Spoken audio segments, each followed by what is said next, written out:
O mercado dos cavalos, que pode ser mais lucrativo do que o de imóveis. Lavouras na cidade grande. Sapucaia do Sul, na região metropolitana, volta a plantar trigo depois de 30 anos. O presidente da Federação das Cooperativas Agropecuárias do Estado faz uma avaliação dessa lavoura que tem o Rio Grande do Sul como o maior produtor do país. E ainda uma conversa sobre os avanços para ampliação do cultivo da erva mate. Bom dia, eu sou Lizemara Prates e o Agroband começa agora.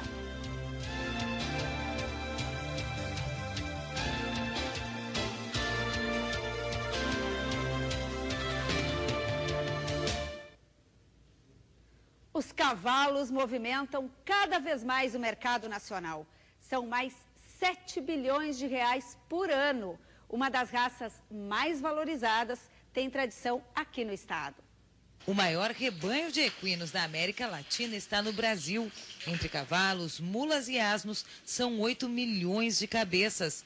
Todos os segmentos de produção, desde os insumos, a criação e a destinação final, geram 3 milhões e 200 mil empregos diretos e indiretos. Neste negócio que movimenta cifras cada vez maiores, a raça mais valorizada é a do cavalo crioulo. Na última Expo Inter, um exemplar foi avaliado em 12 milhões de reais, o equivalente a quase 500 carros populares 0 quilômetro. Hoje se torna um investimento muito melhor que qualquer imóvel, hoje a gente falando aí a nível regional, a nível de Porto Alegre, porque um cavalo crioulo hoje, essas cotas estão extremamente valorizadas e a liquidez é muito boa. O crioulo, inicialmente, ele era uma ferramenta de trabalho, de trabalho nas estâncias, um meio de transporte, quando se tinha grandes extensões de terra, né, estâncias grandes e com muita quantidade de gado muito grande, ele era usado como ferramenta de trabalho. Hoje, além disso, ele também ganhou uma conotação esportiva, né? Hoje ele é um cavalo de esporte. A raça, que já domina o mercado na região sul, está se expandindo e ultrapassando as fronteiras brasileiras. Ano a ano vem crescendo, hoje deixou de ser uma raça gaúcha do Rio Grande do Sul, está se espalhando em todo o país, Sul América, e até tem alguns animais nos Estados Unidos e Europa. Lavoura em plena região metropolitana. Esta voltou a ser a realidade em Sapucaia do Sul, que retomou o plantio de trigo depois de 30 anos. O município incentiva a produção mesmo com grande parte da economia baseada no setor industrial metal-mecânico. São 31 hectares cobertos pelo cereal. A família de Valdinei, que sempre se dedicou à agricultura, nunca havia semeado trigo. A ideia surgiu com a rotação de cultivos. A intenção é manter o plantio e, quem sabe, melhorar os números. A média de 30 sacos por hectare de trigo. Você esperava? É mais ou menos o que eu esperava. Ano que vem vai fazer o mesmo? Sim, provavelmente sim. Cada saca tem 60 quilos. A produção da propriedade vai chegar a 55.800. E o cereal já tem como destino um moinho em Canoas, também na região metropolitana. A estimativa é de que a safra nacional 2013 e 2014 seja 756 mil toneladas maior que a anterior. O Rio Grande do Sul é o maior produtor de trigo do país. O estado é responsável por 2,7 das 5 milhões de toneladas que vão ser colhidas nesta safra. O trigo daqui deve atender a demanda de Santa Catarina e do Paraná, que produziram menos que o esperado. A abertura oficial da colheita gaúcha aconteceu em outubro, na cidade de Passo Fundo. Mas mesmo com menos tradição e retomando a cultura depois de 30 anos, Sapucaia também incentiva a produção. A prefeitura, ela tem um aporte que a gente ajuda eles também para a gente poder dar o apoio técnico para eles e o incentivo necessário que precisa. Sapucaia hoje ela predomina no metal mecânico, né? Mas não chega a ser até um ponto turístico até para nós, né? E a gente segue falando desta lavoura. Nós vamos saber como está o andamento da safra de trigo com o presidente da Federação das Cooperativas Agropecuárias aqui do estado, o Rui Polidoro Pinto. Bom dia, presidente. Bom dia, Lizemara. A gente acabou de ver uma lavoura de trigo aqui do lado de Porto Alegre. A gente pensa que trigo é só na região mais fria, no norte do estado, no noroeste, e temos aqui. Estamos voltando a valorizar esta produção, na sua opinião? Sem dúvida. Este ano, essa safra, nós estamos batendo um recorde, como já está sendo noticiado, em produtividade e em qualidade dessa lavoura de trigo. Nós estamos chegando a uma produtividade, a estimativa mais recente, de 3 mil quilos por hectare, ou seja, 50 sacos por hectare nas 1 milhão de hectares plantados no Rio Grande do Sul. E uma qualidade acima até do esperado. Portanto, é uma safra boa no sentido de produtividade e também no sentido de qualidade, que é a exigência da indústria, né? Produzimos um produto de qualidade, especialmente tipo pão. Os produtores responderam a essas exigências da indústria nesses últimos anos. Nós que participamos de várias reuniões, durante vários anos, da Câmara Técnica de Culturas de Inverno, e aí entra preponderantemente o trigo, e acho que essa resposta foi dada, está sendo dada, e inclusive com o mercado respondendo de uma forma razoável a boa. Temos alguns percalços, como você mesmo já sabe, já foi comentado aqui pela imprensa, né? E nós tivemos na última reunião da Câmara Estadual aqui em Passo Fundo, do Rio Grande do Sul, realizada em Passo Fundo, onde apresentamos principalmente duas grandes reivindicações nesse momento. Primeiro, é que precisamos manter a TEC, que é aquela taxa de tarifa externa comum o trigo que vem de fora do Mercosul. Especialmente esse que vem do Canadá, dos Estados Unidos e agora da Rússia, que estão falando. Tem uma portaria que vai vencer agora no próximo dia 30 do próximo mês, que está abrindo ainda a oportunidade de entrar mais um trigo russo sem a TEC. Isso, a nosso juízo, é você mudar a regra do jogo no meio do jogo. Então, ruim para os produtores, ruim para o Estado e ruim para o incentivo de quem quer aumentar essa lavoura, inclusive como esse que está plantando trigo aqui em Sapucaia, né? Presidente, e em relação à produção, nós, o Rio Grande do Sul, produzimos mais do que consumimos, diferente do resto do país. O Brasil importa metade do trigo que consome. Então, para nós, é fundamental que nós possamos vender o trigo daqui do estado para outros estados ou até para o exterior. Esse cenário, como está desenhado na atual safra? Como você diz, o Rio Grande do Sul exporta trigo desde o tempo de Dom Pedro II, né? Um pleito que ele andou por aqui visitando o estado e pediu que plantássemos trigo para exportar, para equilibrar a balança comercial. O Rio Grande do Sul é um estado exportador de trigo, evidentemente. Esse ano, se confirmar essa estimativa, inclusive da própria Emater, ao redor de 2.800.000 toneladas de trigo, nós temos tirado do estado, até março, seguramente 1.700.000 toneladas. E isso precisa agilizar nesse momento, porque se não acontecer isso, a pressão de venda derruba os preços. Aliás, é o que vem acontecendo nesse momento. Tanto é que nós, além de solicitarmos a manutenção da TEC, fomos ao governo do estado e pedimos para ele tirar 50% do ICMS nas vendas interestaduais. Nas vendas interestaduais do produto in natura. E isso representaria uma redução, quer dizer, uma melhora nos preços da tonelada, ao redor de 50, 60 reais por tonelada. Daria mais competitividade para o nosso trigo. Mais competitividade. E os nossos estados, por exemplo, Paraná e São Paulo, os nossos estados vizinhos e compradores, como lá eles já têm um ICMS de 2%, então eles podem compensar esses 2%. Tirando os 4% que já o governo decretou, nós ficaríamos efetivamente com 6% de redução, ou seja, ao redor dos 50%. Isso vem acontecendo, já começou a melhorar as compras desses estados vizinhos. Nós agora percebemos que o estado de Santa Catarina ficou de fora, não sei porquê. Então, vamos voltar a conversar com a Fazenda e com a própria Secretaria. O Estado que baixou de 12% para 8%. Exatamente. Então, Santa Catarina também tem indústrias e tem já aquisições feitas, inclusive estão aguardando essa redução que contempla esse estado. E eu acho que isso não é uma coisa fora de lógica, que quando nós pedimos para qualquer estado fora do Rio Grande do Sul, porque isso vai possibilitar de imediato aquecer a demanda, e em aquecendo a demanda o produtor tem liquidez, para nesse exato momento ele ter recurso de fazer a lavoura de verão, soja, milho, e aí comprar insumos defensivos, diesel, etc. Esse é o fundamento nesse momento e é o que vem acontecendo. Claro que se nós pudermos levar para o porto, né, uma quantidade, uma tonelagem, essa levar para fora do estado, antes de março é prudente, porque aí tem capacidade de armazenagem de você colocar num ou dois navios e levar para o norte do país, se for o caso, e até exportar, dependendo da situação. Mas nós esperamos que com essas duas medidas agilize a comercialização, rentabilize o produtor e se consiga ter uma comercialização dentro daquilo que é esperado. Ou seja, CIF no Rio Grande do Sul, o FOB no Rio Grande do Sul, em torno de R$700 a tonelada, que isso daria hoje por volta dos R$39 a R$40 o saco para os produtores.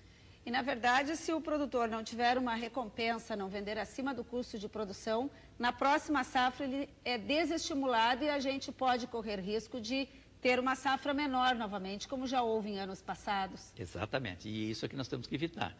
Todo o empenho do pessoal da Câmara, enfim, das entidades vinculadas aos produtores nesse momento, nós falamos principalmente pelas cooperativas agropecuárias, é que isso não venha a sofrer um revés em relação a boa safra, boas qualidades e possibilidade de comercializar por um preço acima do preço mínimo, diga-se bem verdade. O governo esse ano não vai precisar fazer nenhum tipo de bonificação na comercialização para garantir o preço mínimo, o preço, apesar de não ser aquele que nós esperamos no mercado como está no mercado internacional, mas ainda está acima do preço mínimo. E o abastecimento em nível de país, saindo o nosso trigo aqui, nós já ajudamos a garantir parte do que precisa em outros estados. Vamos continuar trazendo o trigo de fora, mas nosso principal fornecedor é a Argentina, que fechou o mercado para garantir o abastecimento interno. Então, a gente também tem essa situação de precisar fazer um ajuste em nível nacional. Exatamente. Nesse momento, se você examinar, o único local que tem um trigo de boa qualidade para oferecer para o restante do país e até, se for o caso, para o exterior, é o Rio Grande do Sul. Porque, como você diz, a Argentina fechou, o Uruguai colheu, mas colheu um pouco, muito abaixo da estimativa. E o Paraguai também. E o Paraguai também. Então, o Rio Grande do Sul é a bola da vez. É o que está colhendo uma boa safra e que tem um excedente razoável, embora o Brasil ainda seja o segundo maior importador de trigo do mundo, para suprir o mercado nacional, que é demanda aí de 10,5 milhões, 11 milhões de toneladas. Mas não podemos desestimular os estados produtores, como é o caso do Rio Grande do Sul e do Paraná. Paraná porque teve um problema de geada. O clima prejudicou a safra deles. Na época da floração, prejudicou e teve uma quebra ao redor de 40%, 45% da estimativa que eles tinham, que era em torno de 3 milhões de toneladas, vão colher 1,5, talvez nem chegue a tanto. Nós, ao contrário, aumentamos a área plantada e tivemos a sorte de, embora tenha existido uma safra, uma geada, melhor dizendo, lá em agosto, mas praticamente não prejudicou. Foi no momento que não prejudicava o desenvolvimento da lavoura. Alguma coisa nas baixadas aconteceu, né? Alguma quebra, mas não é nada significativo. E eu lhe pergunto, o senhor até já fez uma referência sobre a qualidade do nosso trigo para a panificação. A pesquisa desenvolveu muitas variedades que são as exigidas pelos panificadores, porque tem o trigo para fazer o pãozinho, o nosso pão francês, e para fazer massas, biscoitos, pizzas, enfim, para a indústria. Hoje, quanto % do trigo gaúcho tem a qualidade que os panificadores querem para o pãozinho preferido do Rio Grande do Sul? Olha, eu te diria que 80% dessa safra que está sendo colhida tem essa qualidade, especialmente para a panificação.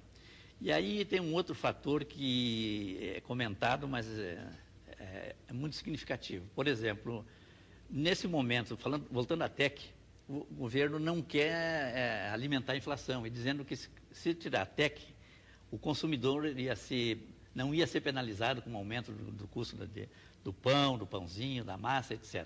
Na verdade, essa modalidade, para nós aqui nos Estados do Sul, não tem nada a ver com isso. Não influencia porque já está estabelecido esse valor na elaboração da farinha e na formação desse preço, o trigo, enfim, o grão, ele representa nesse custo ao redor de 14%, são os últimos dados. Se for aumentar, por exemplo, 10% num pãozinho, e desses 10%, o trigo em si representa 14%. O restante é mão de obra, é leis sociais, é frete, é todas essas outras questões. Então, esse temor, digamos assim, que o próprio ministro da Fazenda vem demonstrando, ele tem muito fundamento se for no todo e a nível, por exemplo, do centro do país e desse produto importado. Agora, para nós aqui, né, especialmente para a nossa safra, nessa composição de custo, praticamente não representa nada.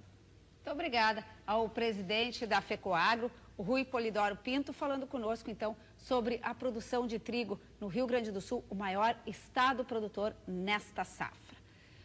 O governador Tarso Genro defendeu na abertura do Congresso Brasileiro de Agroecologia, na segunda-feira em Porto Alegre, a adoção desse sistema produtivo e a sustentabilidade como formas de fortalecer o modelo de desenvolvimento agrícola mais justo. O ministro do Desenvolvimento Agrário, Pepe Vargas, afirmou que garantir acesso a alimentos orgânicos a todos os brasileiros é um grande desafio. Mais de 1.000 pessoas acompanharam o evento e defenderam a rotulagem dos alimentos com agrotóxicos como um direito do consumidor à informação. O crescimento da população mundial exigiu maior produção de grãos e os cultivos chamados extensivos, que são as grandes lavouras. Aqui no estado, são arroz, milho, soja e trigo. Nestas culturas é difícil praticar agricultura ecológica em grandes áreas. Mas alguns pesquisadores garantem que podemos avançar para a agricultura orgânica capaz de alimentar a todos. Precisaríamos, porém, passar por uma transição. A realidade aponta para a convivência entre os sistemas ecológico, convencional e transgênico. E para a difícil tarefa de encontrar o equilíbrio no uso dos agroquímicos que combatem doenças e pragas. A fiscalização é fundamental nesse caso, mas faltam fiscais para quase todas as áreas no país. Produtores precisam buscar sempre acompanhamento técnico e a pesquisa avançar em produtos menos tóxicos. Cada um fazendo sua parte, poderemos reduzir os efeitos dos agroquímicos. Em instantes, vamos saber como estão as negociações para ampliar a produção da erva mate no estado.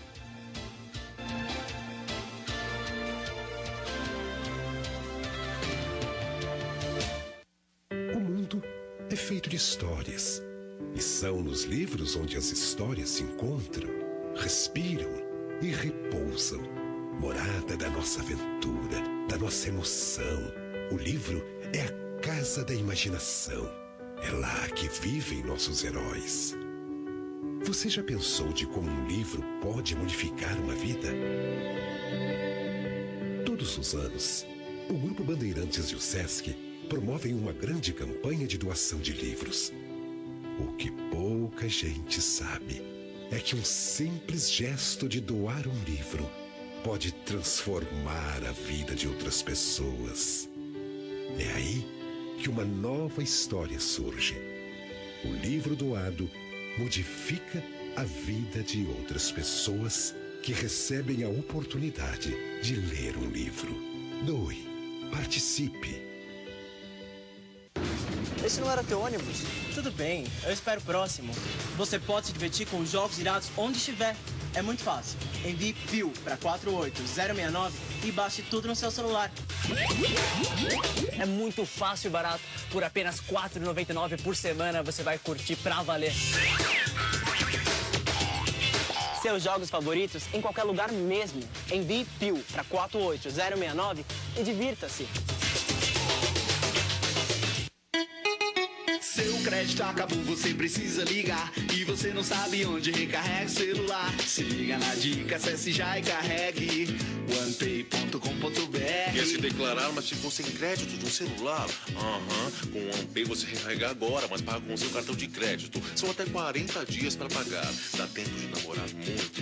Ligue estrela 3113. Se o seu crédito acabou, acesse já e carregue onepay.com.br. O Natal chegou nas Óticas Diniz e você não pode perder essa promoção única. Na compra de óculos de grau ou de sol, você tem até 30% de desconto com condições imperdíveis. É isso mesmo, o Natal chegou antes nas Óticas Diniz. Aqui você encontra variedade e as melhores marcas. Preço, qualidade, bom gosto e ainda até 30% de desconto? Ah, você não vai ficar de fora dessa, né?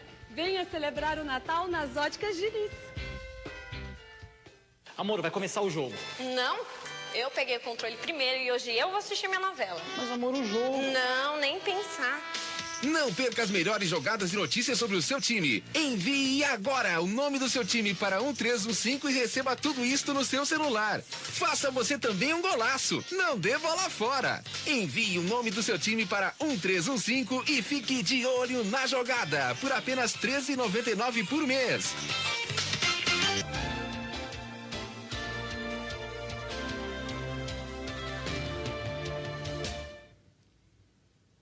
O Instituto Brasileiro do Mate foi criado para promover e ordenar institucionalmente o setor em âmbito regional, nacional e internacional nas questões relacionadas à erva mate e derivados. O Instituto deverá conveniar com o Estado para receber os recursos do Fundomate e ser a entidade gestora da implementação de políticas públicas. Uma das propostas do Ibramate é aumentar a média produtiva da cultura no estado, que hoje é de 6 mil quilos por hectare para 15 mil quilos por hectare. Como fomentar a produção de erva mate, a bebida símbolo do Rio Grande do Sul? Este é o tema de nossa entrevista com o diretor executivo do Ibramate, Roberto Ferron. Bom dia. Bom dia. Como é que nós podemos melhorar a produção de erva mate, diminuir o preço para o consumidor? Este ano a erva mate começou a aparecer liderando a inflação, os produtos com preço em alta. Certo. Realmente aconteceu em função do arranquio, né, de 10 mil hectares que tivemos de erva mate do estado do Rio Grande do Sul. Tínhamos 40 mil, arrancamos 10 mil, isso é 25% da área produtiva, em razão do preço baixo pago ao consumidor nos últimos anos. Ao produtor. Ao produtor, aliás, pago nos últimos anos. Também houve um abandono das áreas, né, por falta de manutenção, de adubação, enfim. Como aumentar? O Ibramate foi criado justamente para fazer toda a organização, a gestão da cadeia produtiva da erva mate, e a gente percebe que a base de tudo é o produtor, né, é o mateicultor, aquele que cultiva a erva mate. Para que a sua renda também aumente, através de técnicas, né? Queremos transmitir, levar essas tecnologias a ele, que a pesquisa vem fazendo há muitos anos. Simplesmente se você fazer a cobertura de solo, com culturas de inverno e verão, adubação, seja ela adubação verde ou adubação química, organomineral ou até orgânica, poda, diferentes sistemas de poda, que isso é fundamental, importante para que a erva mate, para que a planta produza, né, as folhas tão necessárias ao nosso chimarrão, e também identificação e seleção e substituição das plantas doentes atacadas, né, ou as plantas que têm o seu sistema radicular defeituoso e que não conseguem produzir. Hoje nós precisamos de ervais que produzam muitas folhas e não sementes. Exatamente. Há muito tempo, eu diria, nos últimos 50 anos, nós que eu digo, os produtores de mudas de erva mate, por falta de conhecimento, de capacitação, de treinamento, eles acabam indo colher sementes de erva mate naqueles espécies que produzem muitas sementes. E enquanto que nós queremos uma herveira que produz folhas, né? Com isso nós reproduzimos ao longo dos anos aquelas plantas que produzem muitas sementes e poucas folhas. Isso também foi um fator de queda na produtividade dos nossos ervais, que hoje é em torno de 6 mil quilos ou 400 arroba. Nós podemos, com essas técnicas, né, e depois ainda mais com a identificação de árvores matrizes, seleção de árvores matrizes de alta produtividade, nós podemos elevar a nossa média para 1.000 arrobas, que é os 15 mil quilos que você falou, ou até 1.500 arrobas por hectare, que isso daria mais de 22 mil quilos de folha. Não precisamos recuperar esses 10 mil hectares que migraram para a soja e para a pecuária. Podemos melhorar só com o manejo, aumentar a produtividade, então? Eu diria que sim. Nós, com o que temos hoje plantado, e nós temos outras regiões, por exemplo, na região de Pelotas, Canguçu, há poucos dias aí os técnicos da Secretaria Estadual da Agricultura estiveram lá, e lá temos ervais nativos, e que fazem mais de 20 anos que não são colhidos.